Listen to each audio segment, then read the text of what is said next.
The elaborate plan to hide President Trump. What we've now learned tonight about the secret operation to get the president out of Turkey after the NATO summit amid a potential assassination threat from Iran. ሞሳድ የትራምፕን ሕይወት ታደገ። ትራምፕ ከኢራን ጥቃት ያመለጡበት ጥበብ። ኮቴ ቢሱ ሞሳድ ትራምፕን ከኢራን ጠላሞት ታደጋቸው። ዓለም ከአንድ ወር በኋላ የሞሳድና የሲአይኤን አስደናቂ ኦፕሬሽን እየተደነቀችበት ይገኛል። ኢራኖች ትራምፕን ለመበቀል አንካራ የደገሱት ሞት ምስጋና ለሞሳድ ይባውና ለጥቂት አመልጠዋል።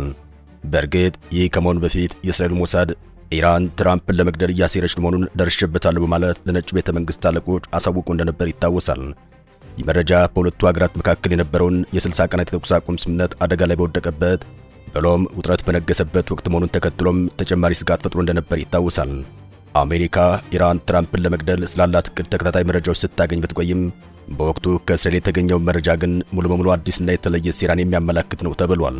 የእስራኤል ሪፖርት ፕሬዝዳንት ትራምፕ በኢራን ላይ የሚወስዱትን ወታደራዊ እርምጃ እንዲያጠናክሩ ተጽዕኖ ለማሳደር ታስቦ የቀረበ ሊሆን እንደሚችል አንዳንድ የአሜሪካ ባለስልጣናት ግምታቸውን አስቀምጠው እንደነበር ይታወሳል። እውነታው ግን የአንካራው የሰሜን አትላንቲክ የጦር ቃል ኪዳን ድርጅት ስብሰባ አጋልጦታል። መሪዎቻቸውን በመሪር ሁኔታ የተነጠቁት የፋርስ አለቆች ትራምፕን በቱርክ ሰማይ ላይ ዶግ አመድ ሊያደርጓቸው ተቃርበው እንደነበር መረጃዎች እያሳዩ ናቸው። ከዚሁ ከኢራን ጥቃት ለማምለጥ ሲሉም ትራምፕ በምግብ ማመላለሻ መኪና ተሳፍረው እንደሸሹ ተነግሯል። ይህ ደግሞ ራሳቸው ትራምፕም ከአንድ ወር በኋላ አረጋግጠውታል። ከአንካራ ወደ አውሮፕላን ከዚያም ወርደው እንደገና ወደ ሌላ አውሮፕላን ከዚያም ወደ ሀገር እንግሊዝ በረው በመጨረሻ ወደ ነጩ ቤተ መንግሥት እንዴት እንደተጓዙም ዝርዝር መረጃው ደርሶናል። ሰላም ጤና ይስጥልን የተከበራችሁ ቤተሰቦቻችን፣ ይህን አስደናቂ ኦፕሬሽንና ኢራን አደገኛ ተልዕኮ በጥልቀት እነግራችኋለን። አብራችሁን ትቆዩ ዘንድ በአክብሮት እንጋብዛለን።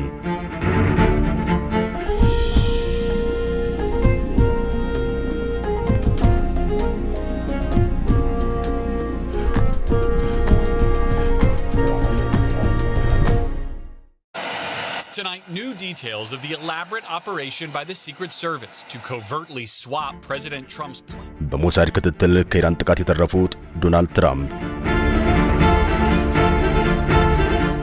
ፕሬዝዳንት ዶናልድ ትራምፕ ሀገራቸው ከሰሜን አትላንቲክ የጦር ቃል ኪዳን ድርጅት ኔቶ አስወጣለሁ እስከ ማለት የደረሱ ቢሆንም በቅርቡ በቱርክ አንካራ የተደረገውን ዓመታዊ ጉባኤ ለመታደም አቅንተው እንደነበር ይታወሳል።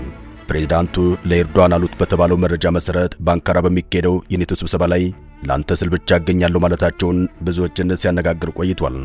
በእርግጥ ትራምፕ ይህን የሚሉበት ምክንያት ሁለት ሲሆን አንደኛው ከአንካራው ባለው ጦርነት ምክንያት ለደህንነታቸው ሲሉ ሲሆን ሁለተኛው ግን ከኔቶ ጋር በገቡበት ሰጣ ገባ ምክንያት ነው።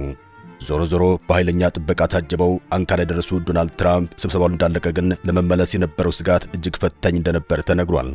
በተለይ አነፍናፊው የእስራኤል ደህንነት ተቋም ኢራን ትራምፕን ለመግደል ተቃርባለች በማለት መረጃ ማጋራቱን ተከትሎም በትራምፕና በመንግስታቸው ዘንድ ትልቅ ድንጋጤም ፈጥሮ እንደነበር ተነግሯል። እናም ባለፈው ወር በአንካራ ቱርክ በተካሄደው የኔቶ ጉባኤ ማጠናቀቂያ ላይ ፕሬዝዳንት ዶናልድ ትራምፕ በምግብ አቅራቢ የጭነት መኪና ተደብቀው ኤርፎርስ ዋን ከተሰኘው አውሮፕላን ወደ ሌላ ወታደራዊ አውሮፕላን እንዲቀየሩ ያደረጋቸው የእስራኤል ስለላ መረጃ መሆኑን ዎል ስትሪት ጆርናል አስነብቧል። ጋዜጣው ስማቸው ያልተጠቀሰ የአሜሪካ ባለስልጣንን ጠቅሶ እንዳስነበበው አስገራሚ የፕሬዝዳንቱ የድብቅ ዝውውር የተደረገው ኢራን በፕሬዝዳንቱ ላይ የግድያ ሙከራ ለማድረግ ማቀዷን አስመልክቶ አሜሪካ ከእስራኤል መረጃ መቀበሏን ተከትሎ ነው። የእስራኤል የስለላ መረጃ እንዳመላከተውም ኢራን የትራምፕን አውሮፕላን ከትከሻ በሚተኮስ ጸረ አውሮፕላን ሚሳኤል ለመምታት አቅዳ ነበር። ምንም እንኳን ይህ ከባድ ስጋት ቢኖርም የውጭ ጉዳይ ሚኒስትሩ ማርኮ ሩቢዮን ጨምሮም ከፍተኛ የትራምፕ አማካሪዎች በዚያ በዋና አውሮፕላን መቅረታቸውን ባለስልጣኑ አብራርተዋል። ጋዜጣው ባለፈው ወር ባወጣው ሌላኛው ዘገባው የፕሬዝዳንቱን ሕይወት ለማጥፋት አዲስ ሴራ የተጠነሰሰ መሆኑን የእስራኤል መረጃ ማመላከቱን ቢገልጽም ዝርዝር መረጃዎችን ግን አላቀረበም። በወቅቱ ሁለት የአሜሪካ ባለስልጣናት ለቻናል 12 ዜና እንደተናገሩት መረጃው የተለየና የተጠናቀቀ የጥቃት ሴራ ሳይሆን በኢራን ባለስልጣናት መካከል ስለ ግድያ የተደረጉ አጠቃላይ ውይይቶችን የሚያመላክት ነው። ነገር ግን ፕሬዝዳንት ትራምፕ ሐምሌ 9 የወጣውን የዎል ስትሪት ጆርናል ዘገባ አስተባብለዋል። እስራኤል ያመጣችው ምንም አዲስ ነገር የለም ሲሉም ለኒውዮርክ ፖስት የተናገሩት ፕሬዝዳንቱ ለረጅም ጊዜም በኢራን የግድያ ኢላማ ዝርዝር ውስጥ ቀዳሚው ነኝ፣ ሕይወትም እንዲሁ ነች በማለትም ኢራንን ሙከራ ካደረገች አሜሪካ ሙሉ በሙሉ እንደምታጠፋት ብሎም እንደምታወድማት ማስጠንቀቃቸው ይታወሳል። ፕሬዝዳንቱ ወደ ቱርክ አንካራ ቅንት የነበረው ኳታር በሰጠቻቸውና ኋላም እንደ አዲስ እድሳት በተደረገለት አውሮፕላን ነበር። ይህ ጉዞ ለአዲሱ አውሮፕላን የመጀመሪያው ዓለም አቀፍ በረራው ሲሆን በአውሮፕላኑ ላይ የተደረጉ ፈጣን ማሻሻያዎች የወጪና የደህንነት ጥያቄዎች ከማስነሳታቸውም ባሻገር ጉዞው ከኢራን ጋር ያለው ውጥረት ባየለበት ወቅት መደረጉም ትኩረት የሳበ እንደነበር ይታወሳል። ትራምፕ ከቱርክ ዋና ከተማ ከመነሳታቸው በፊት የድሮን ሰማይ ኤርፎርስ ዋን ተጠቅመው ወደ ብሪታንያ እንደሚያቀኑ ቢገልጹም በካሜራ እይታ ውስጥ ሆነው ወደ አሮጌው አውሮፕላን ከወጡ በኋላ በምግብ አቅራቢ መኪና በድብቅ ወደ አነስተኛ የጦር ኃይል አውሮፕላን መዛወራቸውን ዋሽንግተን ፖስት አጋልጧል። የቢስትራይ የፕሬዝዳንቱ ዝውውር የአሜሪካ የጸጥታ ኃላፊዎች ከኢራን የተሰነዘረውን ዛቻ ምን ያክል በቁም ነገር እንደወሰዱት የሚያሳይ ነው ተብሏል።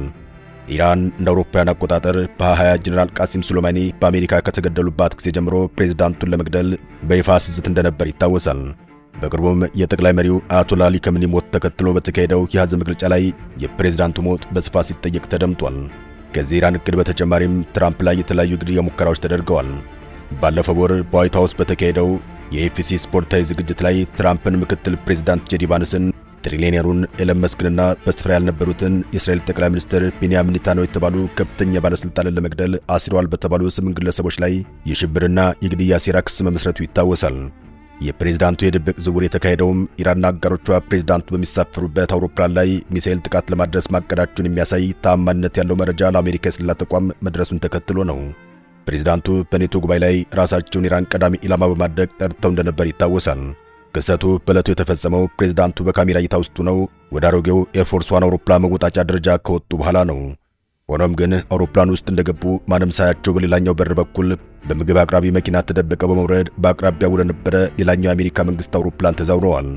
ሚስጥራዊ ዝውውሩ ምን ያክል የተሳካ እንደነበር የሚያሳየውም አብረዋቸው የተጓዙ ጋዜጠኞችና የፕሬዝዳንቱ ሰራተኞች ራሳቸው ፕሬዝዳንቱ አብረዋቸው በኤርፎርስ ዋን ውስጥ እንዳሉ አስበው መጓዛቸው ነበር። ትራምፕ ዩናይትድ ኪንግደም ነዳጅ መሙላት ካረፉ በኋላ ኳታር በስጦታ ወደ ሰጠቻቸው አዲሱ የፕሬዝዳንቱ አውሮፕላን ተመልሰዋል። የትራምፕ ማረጋገጫ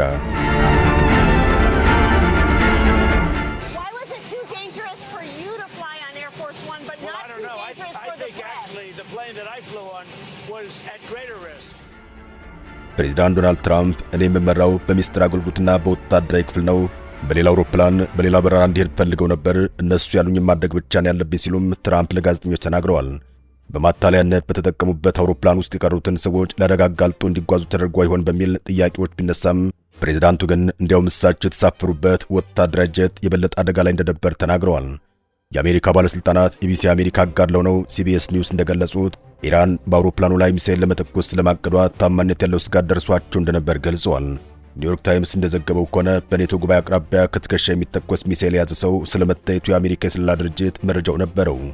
በአውሮፕላኑ ውስጥ የነበሩ ጋዜጠኞችና አንዳንድ የዋይት ሃውስ ሰራተኞች የአሜሪካው ፕሬዝዳንት ከኢራን ሊኖር በሚችል ስጋት የተነሳ በሚስጥር መውጣታቸውን አያውቁም ነበር። ያ ከመሆኑ አስቀድሞ የኢራን ቁጥር 1 ኢላማ ስለመሆናቸው ትራምፕ በአንካራው ጉባኤ ላይ መናገራቸው ይታወሳል። ፕሬዝዳንቱ ከሰሞኑ በአንድ ዝግጅት ላይ ለመታደም ወደ ሆዮ ለማቅናት ኤርፎርስ ዋን በመሳፈር ላይ ባሉበት ወቅትም የሆነ ስጋት የነበር ይመስለኛል ሲሉም ስለ አንካራው ክስተት ተናግረዋል። በርካታ ስጋቶች ያሉብኝ፣ ስለ ጉዳዩ ግን ብዙም አልጠየቅኩም ሲሉ ተናግረዋል። በተጨማሪም እናንተ የማታውቋቸው በርካታ ስጋቶች አሉብኝ ሲሉ ተደምጠዋል። ባለፈው ወር ትራምፕ ሚስጥራዊ እንቅስቃሴ ለማድረግ የተገደዱት ጦርነቱን ለማስቆም በዋሽንግተንና በቴህራን መካከል የሚደረገው ድርድር መቋረጡን ተከትሎም አሜሪካ በኢራን ላይ ወታደራዊ ጥቃቶችን በድጋሚ በጀመረች ማግስት ነው። ፕሬዝዳንቱ ወደ ቱርክ የተጓዙት በኳታር በተበረከተው አዲስ ቦይንግ 747-8 አውሮፕላን ነበር። ነገር ግን ሲመለሱ ለቀድሞ ትዝታ ሲባል አሮጌውን ኤርፎርስ ዋን እንደሚጠቀሙ ማስታውቀው ነበር። ጋዜጠኞችን ጨምሮም አንዳንድ ዋይት ሃውስ ሰራተኞች ወደ ኤርፎርስ ዋን የገቡ ሲሆን የአውሮፕላኑን የመስኮት መጋረጃዎች እንዲዘጉ ተነግሯቸዋል።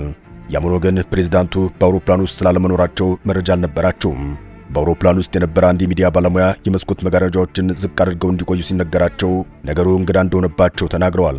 አንድ የፎቶግራፍ አንሺ ለጥቂት ጊዜ መጋረጃውን ከፍ ቢያደርግም ወዲያው እንዲዘጋው ግን እንደተነገረው ገልጿል። ኒውዮርክ ታይምስ እንደዘገበው በመጀመሪያ አውሮፕላን ውስጥ ከቀሩት መካከል የትራምፕ የካቢኔ አባላት ይገኛሉ። ሚዲያው ስማቸው ያልተጠቀሱ ሁለት ኃላፊዎችን ጠቅሶ እንደዘገበው የውጭ ጉዳይ ሚኒስትሩ ማርክ ሩቢዮና የገንዘብ ሚኒስትሩ ስኮት ቢንሰንትም በአውሮፕላን ውስጥ ነበሩ። እንግሊዝ ያረፈው የትራምፕ አውሮፕላን Following a NATO summit in Turkey, President Trump was seen boarding Air Force One, an airport catering truck captured on video. ትራምፕ ወደ አሜሪካ ጉዞ ሲያደርጉ እግረ መንገዳቸውን ወደ ዩኬ የበረሩ ሲሆን ከዚያም ወደ አሮጌው ኤርፎርስ ዋን በድጋሚ የተሳፈሩ ሲሆን አውሮፕላኑ አሬፍ ሚልዲንሃው አየር ማረፊያ ካረፈ በኋላም ከውስጡ ሲወርዱ ታይተዋል። ከዚህ 32 የአውሮፕላን ወደ ቀደመው ጀት እንዴት እንደተሳወሩ ግን ግልጽ አይደለም። ፕሬዝዳንቱ በመቀጠል ወደ ዋሽንግተን ለመመለስ በኳታር ወደ ተበረከተው አዲሱ ኤርፎርስ ዋን ተዛውረዋል። ወደ አዲሱ ኤርፎርስ ዋን ከተዛወሩ በኋላም ትራምፕ በአውሮፕላን ውስጥ ለነበሩ ጋዜጠኞች ንግግር ያደረጉ ሲሆን ከኢራን የተደቀኑ ስጋቶች መኖራቸውን ቢጠቅሱም ቀደም ሲል ስላደረጉት የአውሮፕላን ቅያሬ ግን ምንም ሲሉ አልተሰሙም። ይፋ የሆነው ትራምፕ ለአውሮፓውያን አቆጣጠር ጁላይ 8 በቴሌቪዥን ካሜራዎች ፊት ለፊት ኤርፎርስ ዋን አውሮፕላን ውስጥ ከገቡ በኋላ በምግብ ማቅረቢያ መኪና እርዳታ ወደ አንድ ወታደር አውሮፕላን እንደተዛወሩ ከወጡ ዘገባዎች በኋላ ነው። የመጨረሻ ደቂቃ አውሮፕላን ቅያሬ በዋና አውሮፕላን ውስጥ ቀርተው የነበሩ ሰዎች አደጋ ላይ ይጣል እንደነበር ጥያቄዎች ቢነሳም ፕሬዝዳንቱ ለተማክሰኞ በሰጡት አስተያየታቸው እርሳቸው የተሳፈሩበት ወታደራዊ ጀት ከፍተኛ አደጋ ላይ እንደነበር ተናግረዋል። በአውሮፕላኑ ውስጥ የነበሩ ጋዜጠኞችና ጥቂት የዋይት ሃውስ ሰራተኞች ሊሰነዘር ከታሰበው ከኢራን ስጋት ለመሸሽ በተደረገው ስብስብ የማታለያ መንገድ ፕሬዝዳንቱ በሚስጥር ተሸኝተው እንደነበር አላወቁም ነበር የተባለው። ዶናልድ ትራምፕ በአንካራ በተካሄደው ጉባኤ ወቅት ኢራን አደገኛ ኢላማ እንደነበሩ ቀደም ሲል መናገራቸው ይታወሳል። ትራምፕ በሁለተኛው አውሮፕላን ተጭነው ወደ አሜሪካ ጉዞ ከጀመሩ በኋላም ዩናይትድ ኪንግደም አርፈው ወደ ቀድሞው ኤርፎርስ ዋን አውሮፕላን ተዛውረዋል። በዩናይትድ ኪንግደም ሪያል ፎርስ ሚልደንሃ ወታደራዊ አየር ማረፊያ ከደረሱ በኋላም ከድሮ ኤርፎርስ ዋን አውሮፕላን ሲወርዱ ታይተዋል። መጨረሻ ላይ ወደ ዋሽንግተን የተመለሱት ደግሞ በኳታር በተሰጣቸው አዲስ ኤርፎርስ ዋን አውሮፕላን እንደሆነ ተዘግቧል። አውሮፕላኑ ከቱርክ በተነሳበት ወቅት ጋዜጠኞች ለምን መስኮታቸው እንዲሸፍኑ እንደተደረገም የተጠየቁት ፕሬዝዳንቱ በምንጋፈጣቸው ቆሻሾች ምክንያት አደገኛ በረራ ላይ ልትሆኑ ስለምትችሉ ነው የሚል ምላሽ ሰጥተዋል። ሁልጊዜም በሕይወታቸው ላይ ስጋት እንዳለ በማንሳት በኢራን ኢላማ ዝርዝር ውስጥ ቁጥር 1 ስለመሆናቸው ሲናገሩ ይደመጣሉ። ትራምፕን የምታሳድደው ኢራን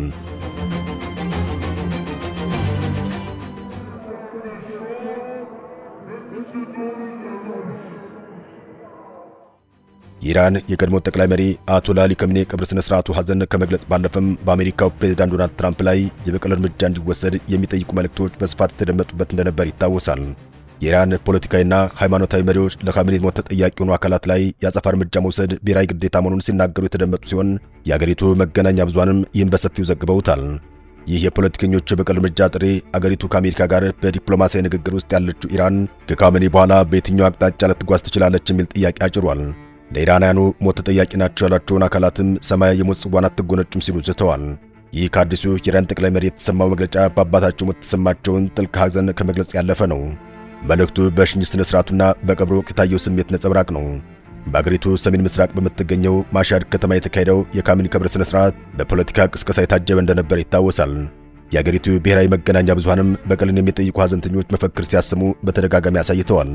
ሐዘንተኞቹ ለካሚኔ ሞት ትራምፕንና ቢንያሚን ኔታንያሁን ተጠያቂ የሚያደርጉ መፈክሮችንም ይዘው ታይተዋል። ሌሎች መፈክሮች ከአሜሪካ ጋር የሚደረግን ድርድር ውድቅ የሚያደርጉ የነበሩ ሲሆን ከዲፕሎማሲ ይልቅ ፍትህ እንዲሰፍን የሚጠይቁ መልእክቶችም ተስተጋብተዋል። ይህም የቴህራን ምላሽ ምን ሊሆን እንደሚችል ይወስናል ተብሎ ተሰግቷል። በቀብሩ ላይ የተገኙ ከፍተኛ ፖለቲከኞች፣ የፓርላማ አባላት እንዲሁም ተጽዕኖ ፈጣሪ ወግ አጥባቂዎችም በአንድ ድምፅ በቀል እንዲፈጸም የሚጠይቁ መልእክቶችን አስተላልፈዋል። የቀድሞው የኒኩሌር ተደራዳሪና ወግ አጥባቂው ፖለቲከኛ ሴድ ጃላሊም ሰማዕት የሆኑትን መሪ ደም መበቀል የአገራችን መብትና የባለሥልጣናት ግዴታ መሆኑን በመግለጽ ተናግረዋል። የአገሪቱን ታላቅ ብሔራዊ ሀብት መጠበቅም የበቀል እርምጃን ይጠይቃል ሲሉ ተከራክረዋል። ሌላኛው ወግ አጥባቂ ፓርላማ አባል አሚር ሁሴን ሳባቲም ሕግ አውጪዎች ትራምፕንና ሌሎች አሜሪካና የእስራኤል መሪዎችን ተጠያቂ ለማድረግ ለፓርላማ የቀረቡትን ሕጎች ቅድሚያ ሰጥተው እንዲመለከቱ አሳስበዋል። የፓርላማው የብሔራዊ ደህንነትና የውጭ ጉዳይ ፖሊሲ ኮሚቴ አባል የሆኑት አሊ ኬርዚያን በበኩላቸው ፓርላማው በሳተመው ጽሑፍ ላይ በታላቅ ሃይማኖታዊ አባቶች የወጡ ውሳኔዎች ቀድሞውኑ የበቀል እርምጃ ለመውሰድ የሚያስችል አቅም እንደነበሩና ይህንንም ምንም ኃይል ሊከላከል እንደማይችል ተናግረዋል።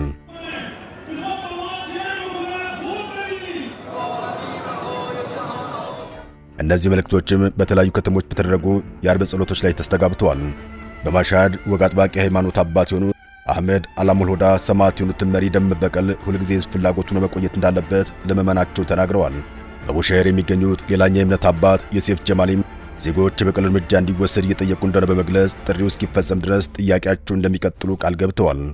በአርዳቤል ሌላኛው አርብ ጸሎት መሪ ሐሰን አሚሊም ምንም እንኳን በቀል የማይቀር ቢሆንም 1000 ትራምፕ ሞት የሟቹን መሪ ደም ዋጋ ሊስተካከል እንደማይችል ገልጿል።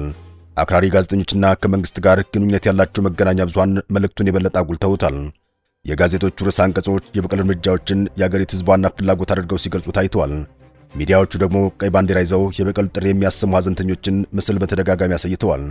አንዳንድ ወግ አጥባቂ የዜና አውታሮች የትራምፕን ምስል ከይፈለጋል ማስታወቂያ ጋር በማድረግ አሳይተዋል። የትራምፕን አቋም በኢራን አክራሪ ወገኖች ዓይን የበለጠ የሚያወሳስበው ደግሞ ይህ ታሪክ ነው። በእነሱ ምልከታ እንደ አውሮፓውያን አቆጣጠር በ2020 በባግዳድ በተፈጸመ የአየር ጥቃት የኢራን ጦር ከፍተኛ አዛዥ ቃሲም ሱሌማኒ እንዲገደል ትዕዛዝ የሰጡት ትራምፕ ላይ መወሰድ የነበረበት የበቀል እርምጃ ዘግይቷል። ይህ በአንድ ግለሰብ ላይ ያተኮረ የበቀል ዛቻ ጂኦፖለቲካዊ ግጭትን ወደ ሞራል ትግል ለመቀየር ይረዳል። ይህም መንግስት ሰፊውን ቅሬታዎችን የሚያስተጋባበት ግልጽ የሆነ ግለሰብ እንዲኖር አድርጓል። በዚህ መልኩ የኢራን ባለስልጣናት የመካከለኛው ምስራቅ ጦርነት ከአንድ አስተዳደር ወይም ከአንድ ሀገር በላይ እንደሚዘልቅ በማሳየት የሚቃወሙት ነገር የፖለቲካ ችግሮቻቸው ሁሉ ትምህርት አድርገው ስለዋቸዋል። ባለስልጣናት እንዴትና መቼ እርምጃ ሊወሰድ እንደሚችል ሆን ብለው ግልጽ ባያደርጉም ሙጅተባ ካሚኒ ሃይማኖታዊ አቋም ለወደፊት ስለሚደረገው የበቀል ዘመቻ ከፍተኛ ክብደትና ሃይማኖታዊ ቅቡልነት ይሰጣል። የኢራን ዛቻ በአብዛኛው ተምሳሌታዊ ሆኖ ይቀጥላል ወይም የወደፊት የውሳኔ አሰጣጥ ላይ ተጽዕኖ ያሳድራል የሚለውን ማወቅ አይቻልም።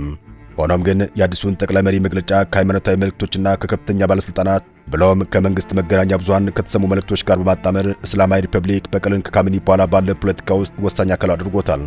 ይህም አስቀድሞ የተገደበውን የወደፊት የአሜሪካ ኢራን ግንኙነት የበለጠ በማጥበብ አደጋ ላይ ጥሎታል። ሰላም ጤና ይስጥልን። የተከበራችሁ ቤተሰቦቻችን ስለተከታተላችሁን ከልብ እናመሰግናለን። ጤና ይስጥልን።